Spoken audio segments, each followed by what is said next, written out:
खूप हवा आहे ना, की फिजिक्सचा अभ्यास झालाय. पण चॅप्टर 2 चा एआय पॉवर डेटा जर पाहिला नसेल, तर कदाचित पेपरला बसल्यावरती खूप मोठी फजिती होईल.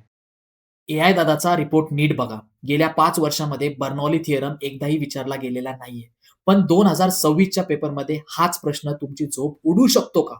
जर हा प्रश्न आला तर सरफेस टेन्शन 80% वेळा परीक्षेत येतोच. पण यावर्षी टर्मिनल व्हेलॉसिटी आणि कॅपिलरी राईजवर जर डेरिव्हेशन सेक्शन सी मध्ये आलं तर? तुम्ही अजूनही जुने प्रश्न रट्टा मारताय. पण बोर्डाचा पॅटर्न कदाचित बदललाय. वेळ फक्त 24 तास बाकी आहे. एआय दादा आपल्या क्लासच्या ॲपवर तुम्ही चॅप्टर 2 चा पूर्ण रिपोर्ट पाहू शकता.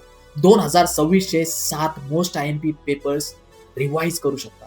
हे पेपर्स सोडवले नाहीत तर रिझल्टच्या दिवशी रडण्याशिवाय पर्याय उरणार नाही मित्र. शहाणे असाल तर बायोमधील लिंकवर क्लिक करून ॲप डाउनलोड कराल, कारण आधी खूप विद्यार्थ्यांनी पेपर सोडवायला सुरुवात केलेली आहे. जर नाही भेटली तर कमेंटमध्ये फ्लुइड्स टाइप कर, मी तुला सिक्रेट लिंक पाठवतो.